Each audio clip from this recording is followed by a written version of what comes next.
A gente segue falando de economia porque a taxa básica de juros no Brasil deve continuar alta por mais tempo do que o esperado. A previsão foi divulgada hoje pelo Comitê de Política Monetária do Banco Central. Vamos voltar então a falar com a Priscila Yasbeck, porque, Pri, quando teve o reajuste, o aumento da semana passada, que já era esperado, o que mais preocupava era exatamente o resultado da ata, Porque o que vai vir, Qual que é a previsão? Vai parar de subir os juros ou não?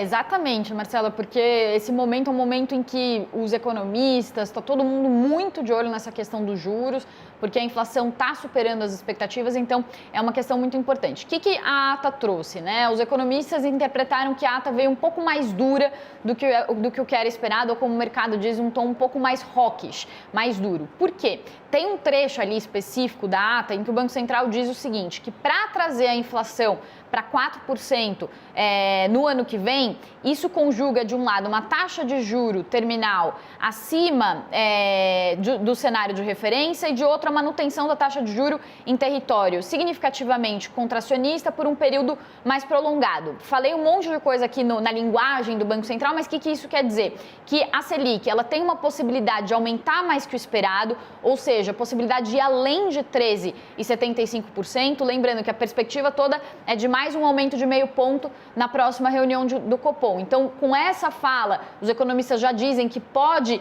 ir além desse aumento de meio ponto na próxima reunião de agosto. Então, pode ser não só um aumento de 13,25 para 13,75, mas acima disso. Então, esse é um ponto importante. E o outro ponto importante é que ela deve ficar, então, nesse patamar elevado por um período prolongado para trazer a inflação para baixo, E qual que é esse período prolongado? Daí o que os economistas estão dizendo é que a taxa Selic deve ficar acima de 10% ainda em 2023 e, se tudo der certo, ela termina o ano de 2023 em 10%.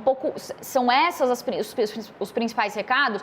E aí também chama atenção que o Banco Central ele destaca sobre riscos de inflação subir, e ficar acima da expectativa. Por que vai ter que fazer talvez essa elevação maior que o esperado por mais tempo? Ele cita alguns riscos externos, mas chama atenção também o fato do Banco Central citar as incertezas fiscais internas, ou seja, incertezas em relação às contas públicas, e também fala sobre as medidas tributárias, leia-se, medidas de mudança de impostos, medidas como o teto do ICMS, que o Banco Central diz o seguinte, que devem trazer um alívio de preços no curto prazo, mas podem trazer um aumento de preços no horizonte levante, ou seja, em 2023. Então, o Banco Central tem essa visão, coloca ali nas entrelinhas da ata, que tem uma expectativa aí de que os riscos de inflação sejam assimétricos para cima, Ou tem um risco aí de que a inflação suba ainda mais que o esperado, por isso vai ter que ser mais duro ainda com os juros.